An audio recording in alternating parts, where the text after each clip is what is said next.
Amigos míos, les voy a pedir la máxima atención del planeta porque la verdad es que aquí, como se dice, hay gato encerrado. Recordemos, por favor, que el día 28 de septiembre, ¿sí?, del año 1978, un papa, Juan Pablo I, que él, entre otras cosas, quería cerrar el Banco del Vaticano y hacer una serie de reformulaciones al interior de la iglesia. El peor error. Terminó. Duró apenas un mes este papa, que murió misteriosamente. Según algunos, según se han ido destapando ciertas verdades, todo parece que al interior de la propia Iglesia Católica hubo gente que, con obviamente intereses creados, decidió eliminar y borrar de la faz del planeta a uno de los más honestos y rígidos papas, obviamente. Pero atención, poco tiempo después, un 16 de septiembre, asume él, Juan Pablo II, de octubre, perdón, y que claramente, al parecer también, casi sufre la misma suerte que su papa predecesor. Esto porque este era un papa muy bueno, muy bondadoso, que pasó ciertos límites de conveniencia a como la Iglesia Católica probablemente quería ser en aquel entonces. Un poco más restrictiva, no tan, ¿cómo decirlo?, viajera, no lanzando, digamos, sus bendiciones a todas las personas. Quizás por ahí ciertos coqueteos que hubo con el comunismo fueron los que provocaron el problema. Lo que estamos viendo en las imágenes, donde un hombre, un turco, terminó disparándole con clara intención de asesinarlo. ¿O no, dirá usted? Porque aquí claramente hay un problema, hay un misterio que hasta el día de hoy no se resuelve. Sin embargo, vamos a revisar qué dijo el propio supuesto asesino de este hombre. Mehmet Ali Gatka. Exactamente, por favor, mucha atención, porque cuando este hombre fue liberado, después de que recibió un indulto, va a decir lo siguiente. Vamos entendiendo quién es este hombre. Ali Gatka nació un 9 de enero del año 58, Hikimán, Turquía, ¿cierto? Cargos, intento de asesinato, condena ni más ni menos, ya que fue el Papa, el intento de asesinato ¿a quién? Cadena perpetua, y atentó contra el Papa Juan Pablo II, como te contaba, el 13 de mayo del año 81 en la plaza de San Pedro del Vaticano. Atención, este hombre que fue condenado a cadena perpetua, después recibió el indulto presidencial, ¿cierto?, del entonces presidente de Italia, y esto fue lo que dijo, no bien apenas le colocaron cámaras al frente. Mucha atención. Vatikan hükümeti Papa suikastına karar verdi, planladı, organize etti. Papa'yı vur emri kesinlikle Vatikan Başbakanı Kardinal Agostino Casaroli'den geldi. A ver, este hombre sale de prisión y con nombre y apellido menciona a una alta autoridad del Vaticano que lo contrató, ni más ni menos, secretario de Estado, el vicepresidente, por así decirlo, para asesinar al Papa. ¿Y por qué habría que creerle? Bueno, ya vamos a ver más pruebas, pero porque él puede salir y decir que lo contrató Perico Los Palotes, que trabaja en el segundo piso del Vaticano también. Sí, y pero ¿para qué te vas a enfrentar a alguien? Exactamente. O sea, es súper absurdo decir, oye, me contrató Salfate, y Salfate decir, o sea, que demuestre. Sobre todo cuando ya está saliendo en libertad. ¿Por qué no lo dijo en su momento? Claro. Ya el hombre ya estaba listo. Y supuestamente fue la cantidad de presiones que el hombre estaba dispuesto a soltar, digamos, la cadena de todo lo que él sabía. Obviamente, el primer nombre fue el autor directo que supuestamente le encomendó esta tarea. ¿Ali Gatka sigue vivo? Sí. Absolutamente, sigue vivo. De hecho, por favor, él menciona a Agostino Casaroli, como bien dijo Felipe, el segundo hombre a bordo del Vaticano. Vamos entendiendo un poco más de quién se trata, ni más ni menos, por favor. Agostino Casaroli nació el 24 de noviembre del año 1914 en Piacenza, Italia. Murió 9 de junio del año 1998, Roma, Italia. Secretario de Estado, ni más ni menos, de la Santa Sede entre los años 1979 y 1990. Todo el papado de Juan Pablo II.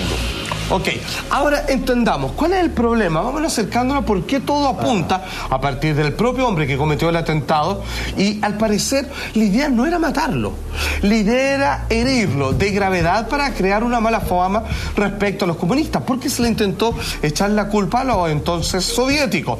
Pues bien, mira lo que dice también una vez más el supuesto asesino cuando comenzamos a dilucidar y entender quién está detrás de este atentado realmente, quién permite la planificación y para qué sería semejante atentado. Dice el propio, obviamente, Ali acá, hice prácticas para el ataque junto con el padre Michel. Él habla de un padre Michel y otro agente del Vaticano. Me reuní varias veces con él e incluso fuimos a la plaza de San Pedro para planear dicho atentado. Acá el hombre que atentó obviamente contra el Papa Juan Pablo II. Ahora, hay que, perdona Salfate por interrumpir, pero hay ciertos antecedentes a propósito de esta historia.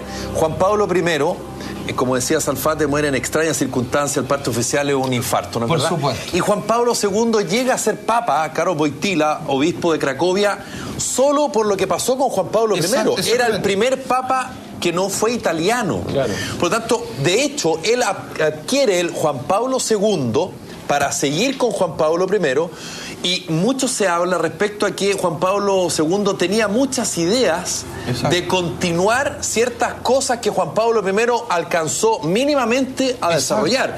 Por lo tanto, era una piedra en el zapato. Claro. Claramente, o sea, ese sería el primer problema. Sin embargo, no la llegó a hacer. ¿Cuáles son las más drásticas? Juan Pablo I dijo, el negocio de los bancos está basado sobre un principio vocacional que es la usura. Es extraer el dinero de la gente, sacarle el máximo provecho y darle un mínimo de participación. ¿Qué es lo que pasa? Que cuando él dice que quiere cerrar los bancos, obviamente sucede de inmediato. Pasan 2-3 días y este hombre es encontrado en su lecho, digamos, de descanso, completamente muerto. Y obviamente la versión oficial dice un ataque al corazón. Obviamente, como dicen por ahí, soplame este ojo. Claro. ¿Qué es lo que pasa? Juan Pablo II, digamos, después de mucho tiempo, de harto debate, lo eligen el 16, obviamente, de octubre, papa. Y aquí es cuando parece que al principio partió con muchas restricciones, porque el hombre estaba de acuerdo y sin embargo poquito a poco el hombre comenzó a ganarse el cariño de las personas. Y una vez que este papa, que viajaba mucho, no por nada le decían el papa viajero, terminó de alguna manera siendo infinitamente querido. De hecho, de nuestra generación, digamos, claramente es la foto del papa que la mayoría tiene en la casa hasta el día de hoy. Pino dice una canción, digamos, se convirtió prácticamente Chile en el país del papa. Qué loco, porque ahora viniera el papa, yo creo que no tiene ni la mitad del arrastre que el papa Juan Pablo II. Pero obviamente, una vez que este papa consigue ese nivel, digamos, de interés, de cariño de las personas, de lazos de pertenencia, ahí es cuando comenzaron otro tipo de problemas y que tiene que ver, al parecer, que él quiso llevar los lazos del catolicismo, y que me parece súper notable, hacia países comunistas. Se junta con Fidel Castro, digamos, ¿cierto? Obviamente también hace un emplazamiento hacia Rusia, digamos, los chinos. Comunista. Él vivió el comunismo en Polonia. Claro, el comunismo aisló a los católicos en Polonia. Por supuesto, es que es casi como alguien que estaba en pos del perdón. Así es. O sea, él sufrió, digamos, todo el problema del comunismo, y sin embargo, él, desde el lado de la fe, le extiende un abrazo y decía, viejos, podemos ser todos iguales, hermanos, derribemos, digamos, estas murallas que nos separan. Y de repente Fidel Castro dice, es aquí un hombre inteligente, digamos. Fue la primera apertura a temas de esa naturaleza, por ejemplo, en la clásica Cuba. Pues atención, hay algo que no es menor, que si podemos ver, por favor, el video, que es cuando el Papa se junta, ¿cierto?, con el hombre que atentó contra su vida. Pues bien, fíjate que ahí estamos viendo las imágenes. Esto fue en diciembre del año 1983 y lo leo textual. Fíjate que dentro de toda esta conversación, algo que podría ser lógico, incluso por la mínima curiosidad, tiene que ver sobre quién lideró, quién lo mandó a él cuando este hombre se desdecía del hecho, quién lo mandó a cometer un atentado contra la vida del Santo Pontífice. Pues bien, según acá, el Papa ni siquiera se dignó a preguntarle ni tocar en el tema, porque, abro comillas, el Papa sabía muy bien que el Vaticano estaba detrás de ello. Una vez más, la pregunta, ¿qué? Si algunos, como muchos, afirman, de hecho, me sumo a esa lista, el Papa Juan Pablo I fue asesinado, el Papa Juan Pablo II, después de mucho dirimir, fue elegido, le sacaron esas ideas de continuar con la idea de Juan Pablo I de la cabeza, y una vez que llega al Estado popular, probablemente el más popular de todos los papas, comienza de nuevo a retomar los temas de Juan Pablo I, comienza incluso a ir más allá que decir, los comunistas no son enemigos, son hijos extraviados, traigamos como el hijo pródigo, y obviamente creamos los lazos no de odio, sino de comprensión. Y ahí parado la antena.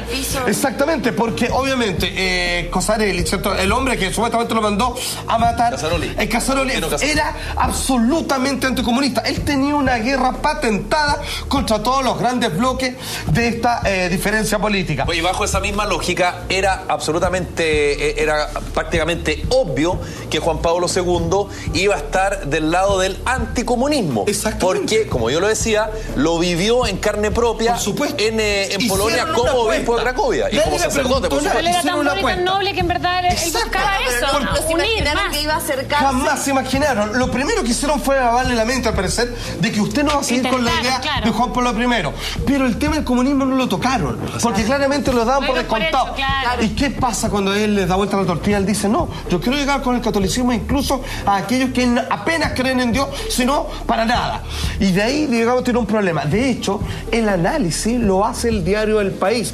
Pocos días antes, obviamente, del atentado, esto fue lo que escribió este tremendo diario ya de carácter internacional, digamos, con ese poder de influencia. Dice, las relaciones entre Juan Pablo II y Agostino Casaroli, una vez más aparece el nombre de este supuesto, digamos, líder del atentado, son buenas desde el punto de vista de la cordialidad humana. Ahora vamos a lo profesional, pero conflictivas en el campo ideológico. Ambos tienen probablemente dos concepciones diversas sobre cómo llevar adelante. Por ejemplo, o sea, era más de esta además, el diálogo con el mundo comunista del este europeo. Artículo de visita a Juan Pablo II a España, diario El País, 8 de noviembre del año 1982. Además que hay que recordarse, Alfate, que cuando Juan Pablo II es papa, el año 1978, quedaba bastante todavía para que se derrumbara el muro de Berlín. Por lo tanto, el mundo en esa época estaba dividido en dos. Por supuesto. En el comunismo y en el no comunismo. Exactamente. Y para muchos, digamos, gente más reaccionaria de la iglesia, le parecía bien que los comunistas se aislaran porque parecía tener un enemigo. No hay nada más poderoso para una fe o por un gobierno tener un enemigo claro. Alguien, digamos, a quien derrotar. Alguien a quien echarle la culpa. Y de repente el Papa comienza a derribar estas murallas separatistas. Claro, porque y de repente éramos todos hermanos. Y eso obviamente le baja la cuota de interés al asunto de la fe. Y claramente para eso fue un peligro. Cuando él estaba haciendo para lo que fue convocado, ser un hombre que religa, vuelve a juntar las líneas entre hermandad, entre pueblos, creas o no en Dios. Sí, porque date cuenta que él no se estaba poniendo del lado del comunismo, ni mucho menos, sino que simplemente se estaba abriendo al diálogo. Tomándolo en cuenta como persona. No se lo aceptaban, claro, no se lo aceptaban. O sea, Claro, era como porque él que iba al rescate la religión tenía que estar en contra total del comunismo y no abrirle las puertas para nada. Porque iban en rescate del pueblo católico de los países comunistas, ¿no es verdad? Ahora, y eso es... ahora, y sobre todo, primero recogiendo los creyentes de ahí. ¿Y por qué lo dejaron vivir después? ¿Por qué no? Como le hicieron la gran Vaticano Style, ¿Qué pasó? su gotita de cianuro, su se pinchó el neumático, Foscaragua. Porque ¿qué pasó después? Se derrumbó, digamos, los muros que separaban obviamente las Alemanias. Se cayó finalmente, el comunismo fue declarado derrotado. Porque simplemente con ello les bastaba que el Papa hubiera sido violentado para dejar, digamos, así como los hippies Charles Manson, digamos, que lo echaron abajo atacando a la familia de Roman Polanski, atacando a la mujer Sharon Tate. Obviamente fue lo mismo. Bastó que toda la gente se viera horrorizada para decirlo, por favor, Papa, no vuelvan a meterse con ellos, no son gente de confianza, no es gente a la que te puedes fiar, digamos, y de a poco fueron derrotándose desde adentro estos lugares. Sencillamente, si usted me sirve, puedo dar unos últimos datos, obviamente con el video de Fidel Castro, puedo decirlo que acá, obviamente, lo voy a leer literalmente, en los medios de aquel entonces responsabilizó del atentado a los servicios secretos de Bulgaria. Ya entendemos que no fue así, Bulgaria comunista, por cierto, ya hasta intentó aplicar su acción de las profecías contenidas en el secreto de Fátima, que es un tema más místico además. Le pagaron $50.000, ¿cierto?, a este turco, y la idea era herir al Papa, no matarlo, porque con eso bastaba Demostraba que lo estaba ahí, que, digamos, como está en bien. peligro y que eran una vez más enemigos que no eran tan humanos como el Papa quería demostrarlo. Acá era anticomunista, el Vaticano era anticomunista, la CIA era anticomunista y querían detener el Partido Comunista Italiano y contribuir a la caída de la Unión Soviética. Podría seguir largo y tendido por horas Ay, acá. me encanta preguntar mil cosas. Exacto, pero en estricto rigor, Juan Pablo I, un hombre rígido y completamente recto en su idea sobre cómo debiera volver a ser la iglesia, es, vamos a decirlo sin pelo en la lengua, asesinado. Eligen un papa que tenía su idea, que se las logran quitar, pero jamás pensaron que iba a ser, digamos, de hermanar junto a los comunistas dentro de la iglesia católica.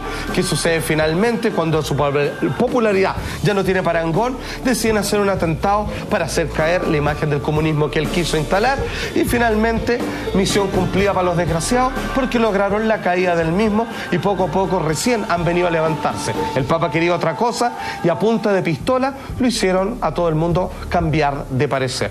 Así que obviamente a 34 años, digamos, de asumir el Santo Pontífice Juan Pablo II, esos son los misterios que esperamos haber dado con esta verdad.